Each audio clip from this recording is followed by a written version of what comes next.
So your water heater's relief valve keeps dripping.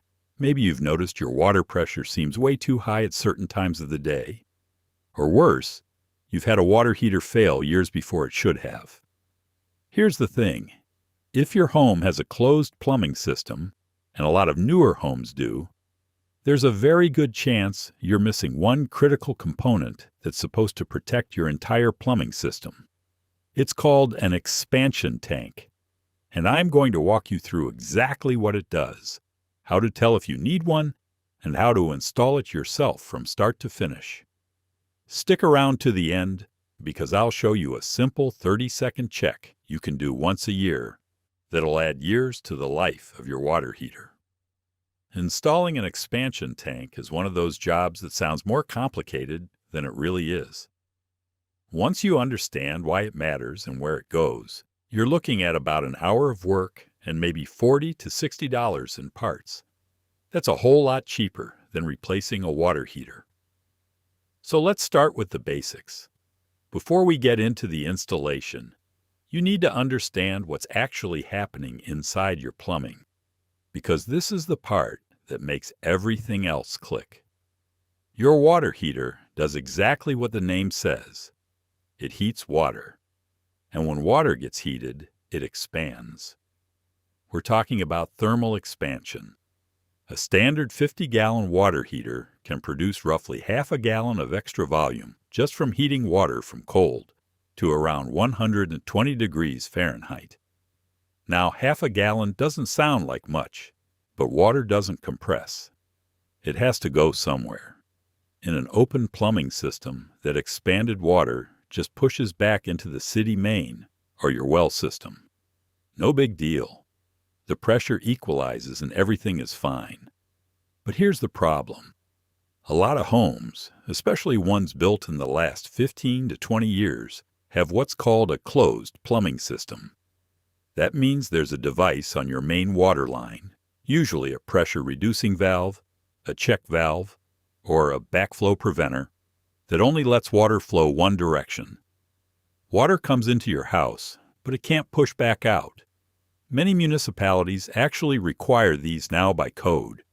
So when your water heater fires up and that water expands, it has nowhere to go. The pressure inside your system spikes. I've seen systems jump from 60 pounds per square inch all the way up to 150 or more during a heating cycle. That kind of pressure stresses every fitting, every supply line, every valve in your house. Your temperature and pressure relief valve on the water heater starts dripping because it's doing its job. It's trying to save the tank from rupturing. But that relief valve isn't designed to be your everyday pressure management. It's a safety device. If it's activating regularly, you've got a problem. And that problem is a missing expansion tank. All right, so the first thing you need to do is figure out whether you actually have a closed system. Head to where your main water line enters your house. This is usually in the basement, crawl space, utility room, or garage depending on where you live. You're looking for a bell-shaped or cone-shaped brass fitting on the main line. That's your pressure-reducing valve. It'll have an adjustment screw on top, usually with a lock nut. If you see one of those, you almost certainly have a closed system. You might also see a check valve, which looks like a short inline fitting with an arrow on it showing flow direction. Or you might have a backflow preventer, which is a bit bulkier and sometimes has a couple of test ports on it. Any one of these devices means water can't push back toward the street, which means you have a closed system and you need an expansion tank. If you're still not sure, here's a quick test. Hook a pressure gauge onto a hose bib or laundry faucet. Make sure no water's running in the house. And then note the pressure. Now go run some hot water for about 10 minutes and check the gauge again. If that pressure climbed more than 5 to 10 pounds per square inch, thermal expansion is building up in your system. Now let's talk about what you need for this job. For most homes with a 40 or 50-gallon water heater, you want a 2-gallon expansion tank. If you've got a larger tank, say 75 gallons or bigger, step up to a 5-gallon expansion tank. You'll need a 3/4-inch T-fitting. Most residential water heater cold supply lines are 3/4 inch. Pick up some thread sealant tape, and I prefer the yellow gas-rated stuff because it's thicker and seals better, though standard white works fine too. You'll need an adjustable wrench, a pair of channel locks, a tire pressure gauge, a bicycle pump or small air compressor, and a pressure gauge that threads onto a hose bib if you don't already have one. Grab a mounting bracket or pipe strap too, because you do not want this tank just hanging off the plumbing by its threads. I'll explain that more in a minute. By the way, if you are finding this helpful, you should know this is just a taste of what I have put into my book, 50 Easy Plumbing Fixes That Will Save You $10,000. It covers everything from leaky faucets to running toilets, step by step with diagrams. You can grab your copy by scanning the QR code on screen right now, or just use the first link in the description below. All right, let us keep going. This next step is one that a lot of people skip, and it's the #1 reason expansion tanks fail early. Every expansion tank comes from the factory pre-charged with air, usually set to around 12 or 40 pounds per square inch. But that pre-charge has to match your home's incoming water pressure exactly. If it doesn't match, the bladder inside the tank either gets crushed by water pressure or it can't absorb the expansion properly. Either way, it's not doing its job. So here's what you do. First, check your home's static water pressure using that gauge on your hose bib. Make sure no water is running anywhere in the house. Let's say your gauge reads 60 pounds per square inch. Now grab your expansion tank, before you install it while it's still empty and dry, and find the Schrader valve on the top. It looks exactly like the air valve on a car tire. Put your tire pressure gauge on it and check the reading. If the factory setting reads 40 and your house pressure is 60, you need to add air. Hook up your bicycle pump or compressor and pump it up to match. In this case, 60 pounds per square inch. If the factory charge is too high, just press the valve cord to bleed off air until you hit your target number. Take your time here. Getting within a pound or two is what you're aiming for. This one step is the difference between a tank that lasts 8 to 10 years and one that fails in 2. Now it's time to prep the system. Go to your water heater and turn it off. If it's gas, turn the gas valve to the pilot or off position. If it's electric, flip the breaker. Then shut off your main water supply. Go to the nearest hot water faucet and open it up to relieve the pressure in the system. You'll hear air sputtering and water slowing to a trickle. Once the flow stops, you're good. Keep that faucet open while you work. You'll also want to have a small bucket and some towels handy, because when you cut into the cold supply line, there will be a little residual water that drains out. Nothing major, but no reason to make a mess if you don't have to. All right, here's the main event. Your expansion tank goes on the cold water supply line feeding your water heater. The ideal spot is between the shutoff valve and the water heater inlet, as close to the heater as practical. You're going to cut into that cold line and install your 3/4-inch T-fitting. The branch of the T, the part that sticks out to the side, is where the expansion tank threads on. Wrap the male threads of the expansion tank with 4 or 5 wraps of thread sealant tape going clockwise.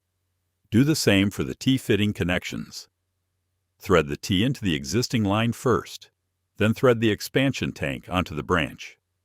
Hand tight first, then about 1.5 to 2 full turns with your wrench.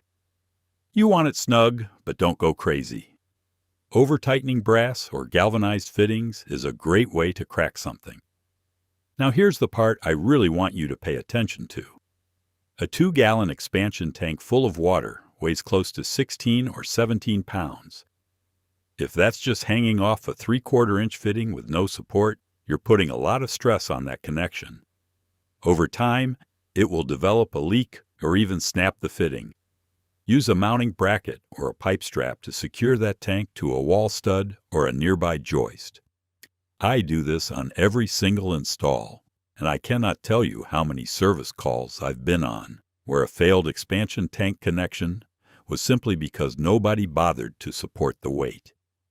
You can mount the tank in any orientation, vertical with the fitting on top, hanging down, or horizontal.